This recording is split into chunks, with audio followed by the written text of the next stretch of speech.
हम सभी जानते हैं कि दिवाली रोशनी का त्योहार है, लेकिन क्या आपने कभी सोचा है कि इसके हर रिचुअल के पीछे साइंस छिपी हुई है। हिंदू धर्म के इस फेस्टिवल को स्टडी करने पर समझ आता है कि ये सिर्फ एक ट्रेडिशन नहीं बल्कि साइंटिफिक अप्रोच से सोच समझकर बनाया गया फेस्टिवल भी है। हिंदू स्कॉलर्स ने हजारों साल पहले सीजनल चेंजेस, सोलर साइकिल्स और हेल्थ साइंस जैसी चीज़ों को समझ लिया था। क्योंकि अब दिवाली ज़्यादा दूर नहीं है, तो आज दिवाली के फेस्टिवल को समझने की कोशिश करेंगे। दिवाली सिर्फ भगवान राम या लक्ष्मी की पूजा का समय नहीं है, ये नेचर, एनवायरनमेंट और हमारी हेल्थ पर भी ध्यान देने का एक तरीका है। आज हम डिकोड करेंगे दिवाली के हर रिचुअल के पीछे की साइंस को, ताकि आप सिर्फ ट्रेडिशन नहीं बल्कि इसके पीछे की नेचर और विजडम को भी समझ सकें। दिवाली को मनाने के पीछे कई माइथोलॉजिकल स्टोरीज हैं। नॉर्थ भारत में सबसे पॉपुलर स्टोरी है भगवान राम का अयोध्या लौटना।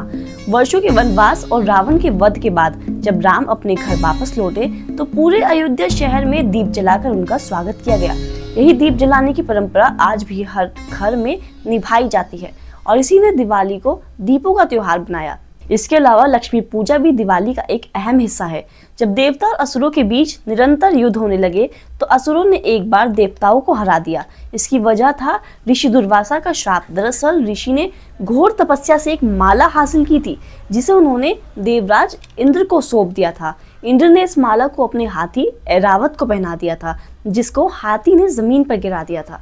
अपने उपहार के साथ इतनी बेरुखी देखकर ऋषि दुर्वासा को इतना गुस्सा आ गया कि उन्होंने इंद्रदेव को श्राप दिया कि स्वर्ग की समस्त ऐश्वर्य और वैभव नष्ट हो जाएं और देवताओं की शक्ति भी पूरी तरह खत्म हो जाए। इसके बाद देवता हार गए और हार के बाद भगवान विष्णु के पास पहुंचे और शक्ति हासिल करने का तरीका मांगा, जिस पर भगवान विष्णु ने उन्हें समुद्र मंथन करने की सलाह दी। इसके लिए राक्षसों की भी मदद चाहिए थी। अमृत के लालच में राक्षस भी तैयार हो गए, जिसके बाद इस मंथन से कई उपहार निकले, जिसमें देवी लक्ष्मी भी शामिल थी। देवी लक्ष्मी ने भगवान विष्णु को अपने पति के रूप में स्वीकार किया और इसके बाद ही देवताओं के पास उनकी शक्तियां वापस आ गई। लक्ष्मी जो समृद्धि और खुशहाली की देवी मानी जाती हैं, इसलिए उनके स्वागत के लिए घर को साफ किया जाता है, सजाया जाता है और दीपक जलाए जाते हैं। ये सिर्फ एक आध्यात्मिक प्रतीक नहीं बल्कि घर की हाइजीन और पॉजिटिव एनर्जी को बढ़ाने का एक तरीका भी है। इसी फेस्टिवल से जुड़ी एक और कहानी है नरकासुर राक्षस की, जो कि एक असुरों का राजा था और पृथ्वी पर प्रागज्योतिषपुर नाम के साम्राज्य पर शासन करता था। इस साम्राज्य को आज असम में माना जाता है। शुरुआत में वो एक महान राजा था, लेकिन धीरे धीरे अहंकार और शक्ति के नशे ने उसे चूर कर दिया, जिसके बाद वो अत्याचार करने शुरू कर दिए। उसने स्वर्ग पर आक्रमण कर इंद्रदेव को भी हरा दिया था और 16,000 देवकन्याओं को बंदी बनाकर अपने महल में कैद कर रखा था। देवताओं ने जाकर भगवान विष्णु से इस बारे में मदद मांगी, जिसके बाद भगवान विष्णु के अवतार कृष्ण ने अपनी पत्नी सत्यभामा के साथ मिलकर नरकासुर के विरुद्ध युद्ध छेड़ दिया।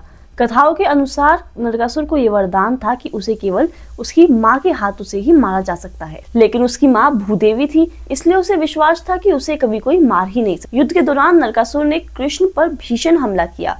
तभी सत्यभामा ने तीर चलाया और उसी क्षण कृष्ण ने अपने सुदर्शन चक्र से नरकासुर का वध कर दिया। क्योंकि सत्यभामा भूमि देवी का ही एक अवतार मानी जाती थी, इस प्रकार नरकासुर अपनी माँ के हाथों से ही मारा गया। इस विजय का उत्सव भी दीप जलाकर और खुशी मनाकर किया जाता है। लेकिन अगर हम साइंस की नजर से देखें तो ये सभी परंपराएं केवल धार्मिक कहानियों तक सीमित नहीं है। दिवाली हर साल मानसून के बाद आती है, यानी जब पूरे मौसम में मॉइस्चर, वायरस और बैक्टीरिया बढ़ जाते हैं। घर की सफाई करना, दिए जलाना और रिचुअल्स करना, ये सब एनवायरमेंटल और हेल्थ साइंस से जुड़ा है। दीपक जलाने से हवा में मौजूद कुछ हानिकारक बैक्टीरियाज कम होते हैं और मॉस्किटोज दूर रहते हैं। ये मच्छर अपने आप वायरस लाने का काम करते हैं। ऐसे में ये वायरस साफ सफाई से मर जाते हैं, जो बिल्कुल एक राक्षस के वध की तरह है, जो हमारे इम्यून सिस्टम के सेल्स को टॉर्चर कर सकता है। जैसे नरकासुर राक्षस ने देवकन्याओं को अगवा किया। घर की सफाई और सजावट से डस्ट और मॉइस्चर कंट्रोल होता है, जिससे सीजनल डिसीजेस का रिस्क भी कम हो जाता है।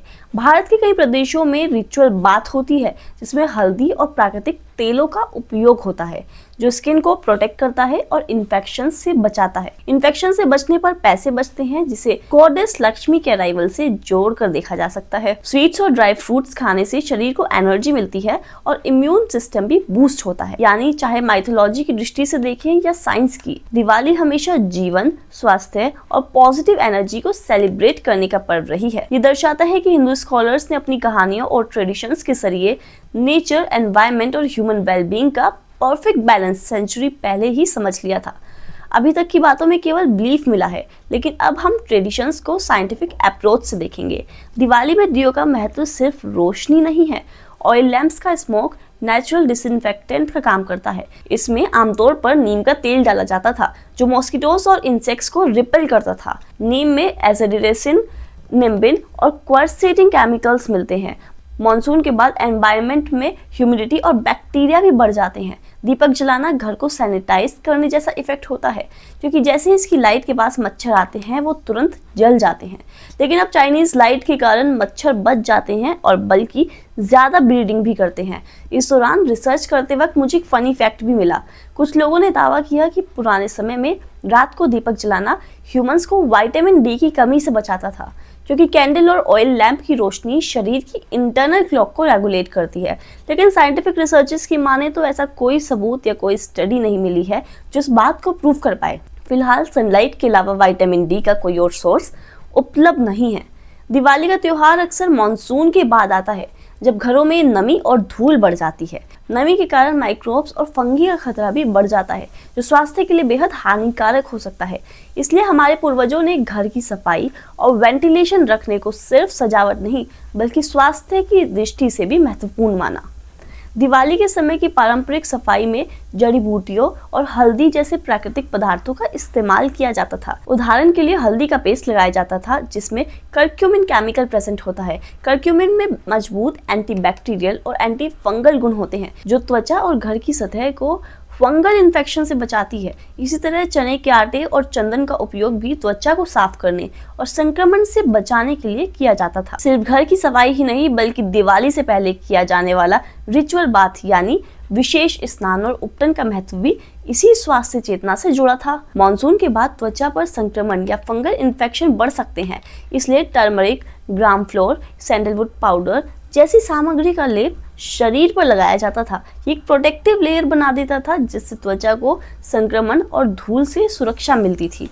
इस तरह फायर क्रैकर्स यानी पटाखों का भी वैज्ञानिक महत्व था। पुराने समय में लाउड साउंड्स और धुएं की वजह से कीड़े मकोड़े दूर भागते थे। इसके साथ ही ये मूड अपलिफ्टमेंट का भी काम करते थे, क्योंकि तेज आवाज सुनने पर हमारी बॉडी में डोपामाइन केमिकल रिलीज होता है, जो कि एक्साइटमेंट और प्लेजर जैसे इमोशंस को फील करवाता है। आजकल जब पॉल्यूशन एक बड़ा मुद्दा बन गया है, तो इको फ्रेंडली विकल्प जैसे स्पार्कलर्स और एलईडी लाइट को बढ़ावा दिया जा रहा है। इस तरह साइंस और ट्रेडिशन दोनों का संतुलन बनाने की कोशिश जारी है। दिवाली में जो स्वीट्स और ड्राई फ्रूट्स खाए जाते हैं, उनके पीछे का कॉन्सेप्ट ये है कि सर्दियों के आने से पहले ही हाई कैलोरी फूड्स हमें एनर्जी प्रोवाइड करते हैं। साथ ही बादाम, अखरोट और काजू जैसे ड्राई फ्रूट्स हमारी इम्यूनिटी को बूस्ट करते हैं, क्योंकि इनमें विटामिन्स, मिनरल्स और एंटीऑक्सीडेंट्स होते हैं, जो बीमारियों से लड़ने में भी मदद करते हैं। इसके अलावा दिवाली के दीपों और रोशनी का भी अपना साइंटिफिक महत्व है। ब्राइट लाइट्स हमारे मूड को अपलिफ्ट करती हैं। जब हम परिवार और दोस्तों के साथ मिलकर स्वीट शेयर करते हैं, तो हमारी बॉडी में सेरोटोनिन और ऑक्सीटोसिन केमिकल्स बढ़ते हैं, जो हमें खुशी और बॉन्डिंग की फीलिंग करवाते हैं। इस तरह दिवाली सिर्फ एक्सटर्नली नहीं, बल्कि इंटरनली भी हमें रिफ्रेश करती है और कम्युनिटी बॉन्ड्स को मजबूत करती है। दिवाली का समय न्यू मून और प्लैनेटरी पोजीशंस के अकॉर्डिंग चुना जाता है, जो नेचुरल साइकिल्स और ह्यूमन साइकोलॉजी को जोड़ता है। एनर्जी और इंटेंशन के साथ किए गए रिचुअल्स हमारे मेंटल, इमोशनल और फिजिकल हेल्थ को भी बढ़ावा देते हैं। अगर हम ध्यान से देखें तो दिवाली दिया लाइट्स, हाइजीन और मॉस्किटो कंट्रोल में हेल्पफुल हैं। साफ सफाई बैक्टीरियल कंट्रोल को बढ़ावा देती है। फायर क्रैकर्स से इंसेक्ट्स डिस्ट्रॉय होते हैं। रिचुअल बाथ से स्किन प्रोटेक्शन होता है। स्वीट्स एनर्जी और इम्यूनिटी को बूस्ट करने का काम करती हैं।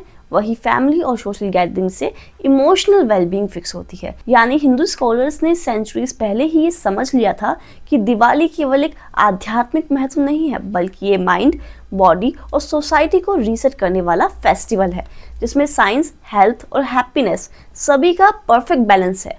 इस तरह हर ट्रेडिशन में सेंचुरीज पहले सोची समझी साइंस छिपी है। दिवाली हमें सिर्फ रोशनी नहीं, बल्कि जीवन जीने का साइंटिफिक तरीका भी सिखाती है। अगर आपको ये वीडियो पसंद आया हो तो प्लीज लाइक कीजिएगा और कमेंट सेक्शन में बताइए कि आपका फेवरेट दिवाली ट्रेडिशन कौन सा है और आप उसके पीछे की साइंस को जानते थे या नहीं।